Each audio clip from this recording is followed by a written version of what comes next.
네, 오늘의 정치권 이슈 두 분과 짚어보겠습니다. 네, 정미경 국민의힘 최고위원, 신경민 전 민주당 의원과 함께합니다. 어서 오십시오. 네, 안녕하세요.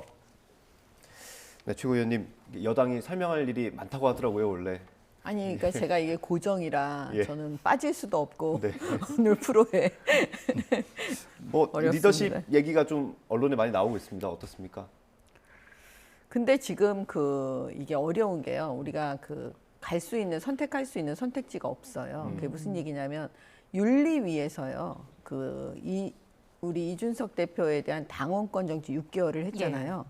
그럼 사실은 지금 비대위로 갈 수가 없는 게 당원권 정지 6개월이라는 거는 윤리 결정은 이준석 대표가 6개월 후에 돌아온다라는 게 전제로 깔려 있는 거잖아요. 네. 그러면 그 당원권 정지 6개월을 형해화시키는, 예를 들면 비대위를 가면 마치 이준석 대표를 제명한 효과를 하잖아요. 예. 그러니까 이거는 바로 사실은 가처분의 대상이 되기 때문에 사실 당원 당규를 다 검토를 했었거든요. 예. 그날 윤리 결정된 그날 오후에 예. 그 사무처에서 이제 여러 가지 전체적으로 다 검토를 해봤는데 이게 우리가 갈 방법이 없어요. 지금 직무대행 체제 말고는 사실은 선택지가 없습니다. 그러면 뭐 여러 당원 당규에 대한 분석을 떠나서 네. 그러면 권성동 지금 직무대행에 대한 리더십에 대해서는 어떻게 평가하세요? 아니, 이제 실수를 너무 많이 하시니까 사실은 뭐 여러 가지 얘기들이 나올 수 있지만 제가 말씀드렸지만 만약에 이걸 피하려고 다른 선택을 한다. 예를 들어서 비대위나 이렇게 선택을 했을 때 가처분이 받아들여지면 거의 100% 받아들여진다고 법률가들은 다 보고 있거든요. 그러니까 이건 정치적인 얘기를 하는 게 아니라 법률가들의 얘기를 하는 건데 그렇게 되면 그냥 어떤 판사가 당 대표를 선정하는 그런 또 코미디 같은 상황이 벌어져요. 그렇기 때문에 제가 처음부터 말씀드렸지만 어떻게 하든 권선동 원내대표를 다 힘을 모아서 도와야 된다고 했던 얘기가 바로 거기서 나왔던 거였거든요. 예. 왜냐하면 저는 법률가이면서 정치인이기 때문에 사실 이 모든 걸 다 알고 있으면서 비양심적으로 할 수는 없거든요. 그런데 지금 아무튼 권선동 원내대표가 많이 흔들거리는 건 사실이지만 그럼에도 불구하고 다른 선택을 했을 때는 더 큰 혼란이 올 수가 있기 때문에 사실 이러지도 저러지도 못하는 상황입니다. 지금 뭐 리더십 문제, 입지의 문제로 이어지는 모습인데 지금 원내 대표의 일도 하고 있고 당 대표 직무대행이지 않습니까? 이게 좀 업무가 과중되는 느낌일까요? 어떻게 봐야 될까요? 원래 권성동 대표가 자질 부족이라는 평가를 동료들로부터 많이 받거든요. 상대당이지만 이제 의원들을 많이 알기 때문에. 그런데 이번에 이제 모자를 2개나 썼고 그 모자도 대단히 중요한 건데 지금 이제 법률적으로라고 이제 정 의원께서 말씀을 쭉 하셨는데 법률보다도 정치적 판단이 지금은 더 앞서야 되고 중요하다고 판단합니다. 이 정도로 짧은 시간 안에 뭐 대형 사고를 연달아서 쳤다고 그러면은요, 이건 본인이 하고 싶어도 못한다라는 그 결론을 만방에 보여준 거예요. 이 정도 되면 본인이 이 모자 하나는 벗어놓을게요 하는 게 정치적으로 맞죠. 그러면 뭐 대행할 사람은 이 큰 당에 없겠습니까? 대행할 사람 많아요. 그래서 대행하고요. 일종의 비대위 비슷한 거죠. 그렇게 하고 6개월 뒤에 그때 이제 롱타임 노시 하면서 이준석 대표가 돌아올 수 있는 거고요. 지금 현재 실수한 것만 봐도 맨 처음에 검수완박 합의한 거 아니겠어요? 민주당 입장에서는 굉장히 좋은 거였지만 국힘당 입장에서는 아주 뼈아픈 실책이었고요. 두 번째로 했었던 이 사적 채용 문제도 사적 채용 문제를 놓고 한 서너 가지의 말 실수가 그날 짧은 기자회견에서 다 드러났습니다. 그래서 이것도 뭐 엄청나게 큰 거고요.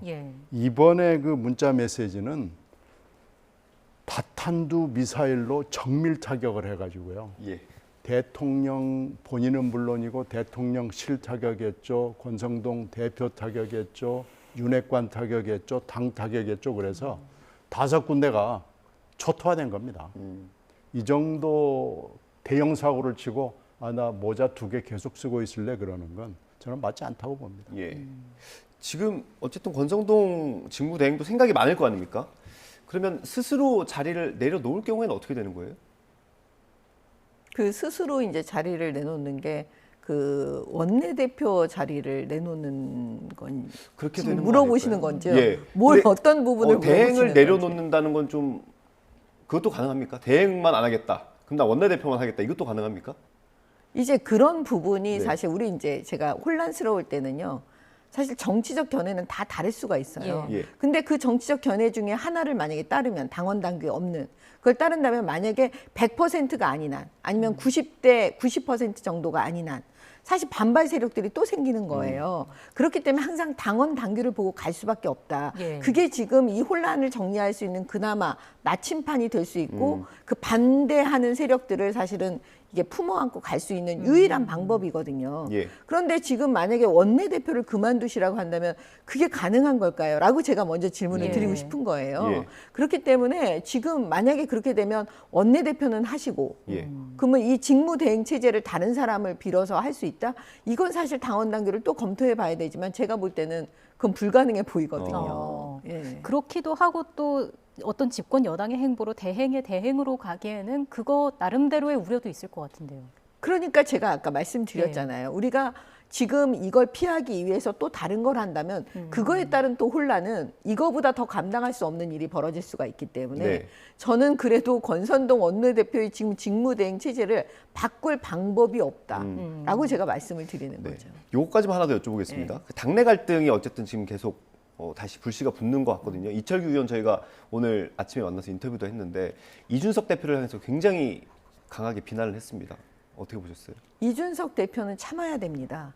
예, 어떤 상황이 돼도 지금 아무튼 그 징계 받고 있는 그 당원권 정지 6개월. 물론 본인은 그거에 동의하지 않지만 아무튼 이 당에서 그렇게 윤리위에서 결정은 했잖아요. 예. 그러면 당 대표인 건 맞죠. 정지가 된 당 대표죠. 예. 그러니까 당 대표가 아닐 수도 있고 당 대표일 수도 있는 거죠. 직무는 안 하는 당 대표니까 사실 당 대표가 아닐 수도 있죠. 그럼에도 불구하고 다시 돌아온다는 걸 생각하면 또 당 대표인 거예요. 예. 지금 이중적 지위를 가지고 있어요. 예. 그러면 기본적으로 참아야죠. 예. 예. 근데 이철규 의원 얘기 중에 당에서 한 게 뭐 있냐 이런 얘기도 있더라고요. 그 아니, 얘기를 듣고도 그거는- 참아야 됩니까? 그 예. 얘기를 듣고도 참아야 되냐고요? 참아야죠. 그렇습니까? 예, 왜냐하면 당 대표는 당의 어른이기 때문에 사실 어떤 상황이 돼도 일단은 참아야 됩니다. 당의 어른이기 때문에 어떤 상황이 네. 돼도 참아야 한다. 첨언해 주실 말씀 있으실까요? 글쎄요. 참을 것 같지는 않은데 이 대표의 성격상으로.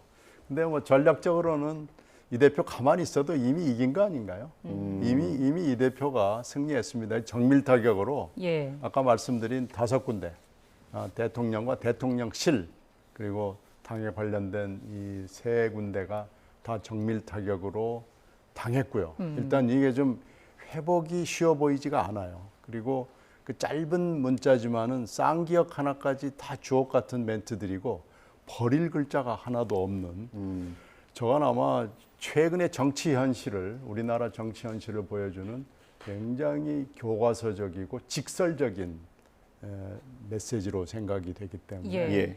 지금 이준석 대표로서는 이미 이긴 겁니다. 예. 이미 이겼고 지금까지 루머로 돌아다녔던 여러 가지 얘기들 윤 대통령과 이 대표의 갈등, 윤핵관과 이 대표의 갈등 그리고 이 징계의 경위에 관련된 여러 가지 얘기들이 대충 그렇고 맞구나라는 게 확인이 됐고요. 예. 예. 지금 이 대표로서는 지금 손대지 않고 모든 일을 다 풀어낸 거나 마찬가지 같은 상황이기 때문에 지금 이 대표가 여기다 말을 보태도 그렇고 안 보태도 그렇고 지금 이미 이 대표는 우위에 섰다고 판단됩니다. 뭐 실제로 이게 뭐 악재는 아니다. 이 대표에게 있어서 악재는 아니다. 이런 이야기도 나왔는데 관련된 녹취 잠시 뒤에 들어보도록 하고요.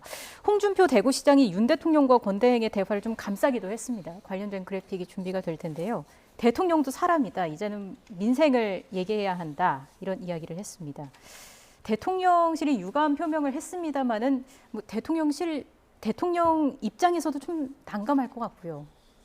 지금 다 난감할 것 같아요. 예. 뭐 대통령실만 난감한 건 아니니까요. 그 홍준표 대표께서 저는 누구를 감싸고 뭐 안 감싸고의 문제가 아니고 그냥 정확하게 이 상황을 그 대통령 입장에서 말씀해 주신 것 같아요. 예. 그 대통령도 사람입니다.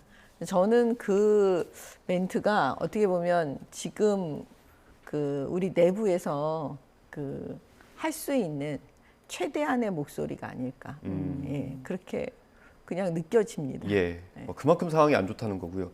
의원님, 근데 지금 국민의힘이 대통령의 지지도도 그렇고요. 여론조사에서 굉장히 어려운 상황이지 않습니까? 그래서 지금 보합세 비슷하게 이제 33을 전후해 가지고 쭉 이어져 오는데 이게 반영이 되면은 32, 3이 흐트러지겠죠. 그리고 지금 여러 군데가 다 당했지만 아마 제일 크게 저는 폭격을 당한 거 이게 지금 우군 폭격이잖아요. 프렌드리 파이어인데 이거 프렌드리 파이어는 원래 예측을 못한 거예요.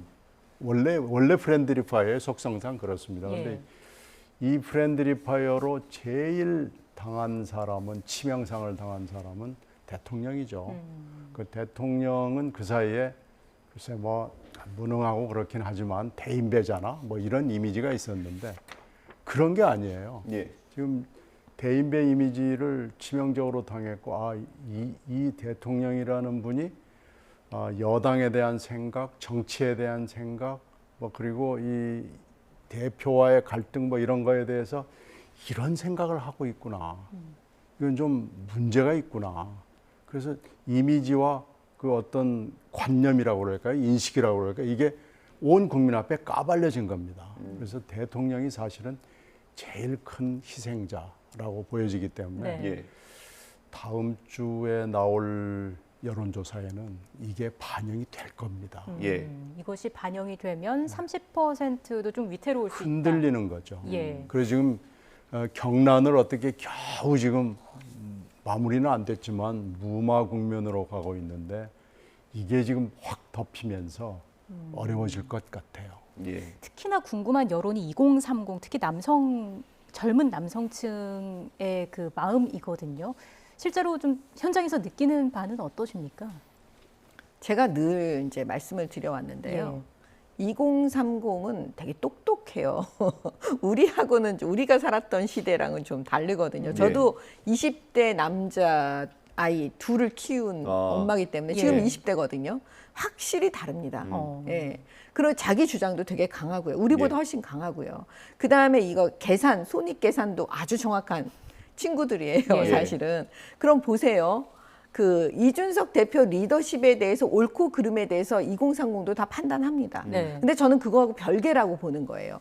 그러니까 보수 정당이 30대의 당대표를 어떻게 다루는지를 또 그들이 보고 있는 거예요, 2030이. 똑똑하기 때문에 분리시킨다니까요. 그랬을 때 제가 늘 했지만 우리는 보수 정당은 세대 포이론이 맞습니다. 60대 이상, 그다음에 2030이 우리와 함께 가야만이 우리는 선거에서 이길 수가 있어요. 그렇기 때문에 2030을 잘 보고 우리가 정치를 해야 되는데 이준석 대표 이 부분이 저는 굉장히 위험하다라고 보는 거죠. 예. 과연 2030이 보수 정당에 대해서 어떻게 생각할까? 이게 사실 많이 두렵고 좀 어려운 지점입니다. 네. 다음 주 2030 얘기 나왔으니 한마디 보태자면 맨 마지막에 그 강 씨라는 부분 나오잖아요. 이분의 지금 정체가 드러났는데 그렇지 않아도 사적 체험 가지고 대통령실 구성을 도대체 어떻게 하느냐라는 것이 굉장히 큰 화두였잖아요. 근데 그 강 씨가 이제 이 강 씨로 확인이 지금 거의 된 거예요. 되면은 도대체 대통령실에는 태극기 부대급의 사람들로 채워졌단 말이냐. 지난번에 유튜브 하던 안 씨의 누나 문제도 그렇고요. 어떻게 이런 사람들이 대통령실로 들어가게 되고 들어가게 된 경위는 뭐냐 하는 문제가 또 나오기 때문에 이건 아까 말씀드린 대인배 이미지의 타격에 의해서 대통령의 자질론, 도대체 대통령실의 구성이 어떻게 되느냐에 따라서 이 2030 세대한테 주는 영향이 저는 또 있다고 생각합니다. 그 얘기 저희가 잠시 뒤에 한번 다뤄보도록 하고요. 앞서 의원님 말씀하신 것처럼 이번 사태가 이준석 대표한테는 그렇게 불리하게 작용하지 않을 것 같다라는 얘기를 하태경 의원이 했네요. 오늘 아침 라디오 인터뷰 저희가 준비했거든요. 한번 들어보겠습니다. 윤석열 대통령 된 과정도 소위 문핵관들하고 투쟁 과정 아닌가요? 문재인 핵심 관계자, 문재인 대통령 측근들하고 치열하고 굉장히 강한 격렬한 그런 갈등, 투쟁 과정에서 사실 윤석열 대통령이 된 거잖아요. 아, 그러네요. 정치적으로만 보면 네. 사실 이제 윤석 대표는 뭐 경찰 수사도 그래요. 경찰 수사도 조금 문제가 있는 구석이 있으면 압력이 있었다. 딱 좋게 된 거예요. 그래서 오히려 경찰 수사나 지금 기소 문제도 뭐 당연히 기소될 것이다. 이렇게 생각도 해왔잖아요. 근데 이제 경찰도 근거가 충분치 않은 네. 이런 무리한 기소는 못할 겁니다. 네, 사실 대선 운동할 때는 이제 후보가 뭐 이준석 대표를 찾아가기도 하고 이렇게 해서 화해를 하는 장면들이 몇 번 있었잖아요. 이번에는 갈등을 어떻게 풀어가면 좋을까요? 저는 개인적 생각은요. 그 이번에 그 경찰 수사가 이제 마무리가 되잖아요. 예. 그러면 대통령께서 그 이준석 대표하고 극비리에 만나시길 원해요. 극비리예요. 네. 그럼 공개로 만나면 안 될까요? 공개로 안 만나고 예. 극비리에 좀 만나셔서 그 이제 그래도 원팀으로 선거를 승리로 이끌었잖아요. 예. 예, 그러니까 이제 속내 제일 중요한 건 마음 속에 있는 얘기를 그 오해 없이 서로 하는 거잖아요. 예. 다시 믿음이 만약에 깨졌다면 다시 믿음을 회복시켜야 된다. 왜냐? 예. 당과 나라를 위해서. 저는 그렇게 봐요. 예. 하여튼 두 분이 만나셔야 됩니다. 예. 극비리에 만나서 좀 허심탄회하게 이야기를 좀 왜냐하면 했으면 한다. 극비리 아니면 또 언론이 얘기하고 또 문제는 그 옆에 또 반대하시는 분이 만나지 말라 또 이러시고 그러니까 그러지 말고 아주 극비리에 누구도 모르게 쥐도새도 모르게 예. 만나시면 좋겠습니다. 그 시점은 경찰 수사가 끝난 네, 다음으로 끝난 보시면- 다음에 예, 했으면 좋겠습니다. 신전 의원님은 어떤 좀 조언을 해주실까요? 뭐 지금이야 뭐 아무것도 할 수 있는 일이 없고요. 이번에 울릉도 갔다 오면서도 언론을 피하기 위해서 진짜 극비리에 나갔다는 거 아니에요? 예. 그건 이 대표가 잘 선택한 것 같아요. 만약에 울릉도에서 내리는 그 항구에서 뭐라고 얘기를 했으면 오늘 또 엄청나게 많은 안주거리를 제공했을 것이고 예. 그게 사태 진전에 별로 좋아 보이질 않습니다. 그래서 그렇게 하여튼 사일런스 모드로 이렇게 하는 것은 이 대표로서는 현명한 선택을 했다라고 생각이 되고요. 네. 아무래도 경찰 수사가 제일 크죠. 예. 그러니까 경찰 수사 지켜보고 극비리에 만나건 공개리에 만나건 윤 대통령과의 화해 제스처는 필요하죠. 그래도 아마 지금 속마음은 너무 많이 상했을 겁니다. 너무너무 상해서 이걸 다시 봐, 안 봐, 뭐 이런 생각이 들 텐데 그러나 뭐 정치라는 것이 그렇게 되는 건 아니니까 예. 예. 좀 면벽 수양부터 먼저 하는 게 좋을 것 같습니다. 예. 아까 의원님께서 살짝 얘기를 해주셨는데 대통령실에서 근무한다는 강기훈이라는 분이 있지 않습니까? 아무래도 좀 알아보셨을 것 같은데 어떤 분입니까? 그 사실은 지금 저는요 개인적으로 예. 확인을 못했어요. 네. 제가 알고 있는 그 강기훈이라는 분이 지금 청와대에 들어가 있는 그분인지, 대통령실에? 네. 그 다음에 그 권선동 원내대표 그 문자에 나와 있는 그분인지 예. 이게 사실 이 세 박자가 다 맞는 건지를 아직 거기까지는 제가 확인을 못했거든요. 예. 근데 이제 들리는 언론에 이제 보도가 되면 거의 같은 인물이라고 지금 나오고는 예. 있더라고요. 예. 나중에 이제 어떤 일이 벌어질지는 잘 모르겠지만 사실은 이제 그 황교안 대표 때 지난 시절에 그 말하자면 우파 예. 쪽에 이제 청년들이 그 당을 좀 만들었잖아요. 예. 그러니까 그 중에 이제 한 그 대표를 했던 분으로 저는 알고 있어요. 거기까지만. 사실 그 자세한 내용은 사실 모르는데 그분이 그분인지는 아직 확인이 좀 안 됐습니다. 예, 일단 확인은 더 필요한 상황인데 그 극우 성향이 강한 정당의 대표 이력이 있다는 그 얘기가 나오면서 만약에 그 같은 인물이라면 그런 사람이 여기서 또 일하는 거에 대한 어떤 논란도 나오고 있는 거잖아요. 여기에 대해서는 어떻게 보세요? 저는 이제 또 이거 개인적 생각인데요. 그 황교안 대표 때는 저도 사실 단식을 했거든요. 예. 그러면 그 장면만 보면 저를 또 뭐라고 말씀하시겠어요?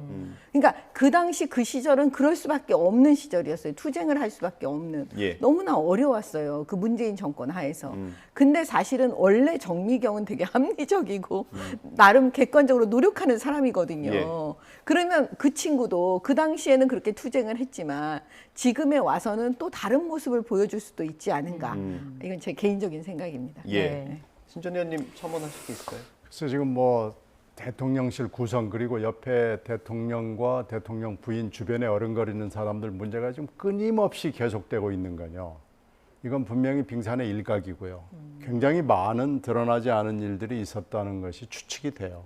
이 정도 되면 대통령실 구성 그리고 인적인 하여튼 뭔가 충원해서 대단히 첫 단추부터 잘못됐고 지금도 잘못 가고 있다는 것을 여러 번 경고 사인이 들어온 거라고 봐야 됩니다. 예. 그리고 특히 지금 MB 쪽 때 그 당시 일했던 분들이 요소에 많이 들어가고 있다는 것이 대통령실에서도 흔적으로 드러나고 있고 이러기 때문에 이 지적을 심각하게 받아들여야 됩니다. 지금 이 강씨 문제도 그 일환으로 보이고요. 예. 이 문제를 또 아이고 뭐 그냥 넘어가지 어쩌고 하면은 아마 반드시 후과를 치르게 될 거예요. 또 하나는 도이치모터스의 아들이 그 대통령 취임식에 VIP석에 들어와 있다는 것도 그 증거예요. 아이 설마 알겠어? 근데 설마가 지금 사람 잡은 경우에 해당하고요. 이렇게 아이 누가 알겠어? 설마? 이렇게 안이하게 정치적 결정을 내리는 것, 특히 사람을 쓰는 문제를 이렇게 한다는 것이 지금 이 윤 정부에서 대단히 큰 문제다라는 것이 이번에 또 드러난 겁니다. 예. 이거 대처해야 됩니다. 그냥 넘어갈 사안이 아니다라는 말씀을 해주셨습니다. 다음 주제 간략하게 좀 짚어보겠습니다. 경찰국 설치 공방에 이어서 경찰대 개편 논란이 또 다른 화두로 떠올랐는데요. 관련된 발언을 먼저 들어보고 돌아오겠습니다.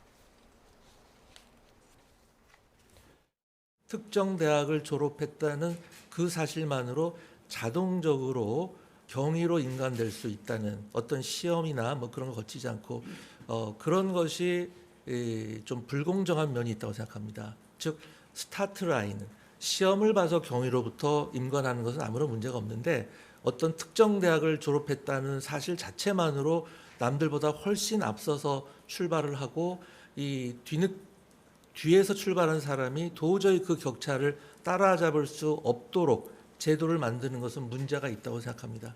그래서 경찰대 기능을 어떻게 이제 효율화하고 혁신을 어떻게 할 건지는 보다 큰 담론이 필요하겠지만 제가 개인적으로 생각하는 것은 일단 이 출발선상은 맞춰야 되지 않겠느냐.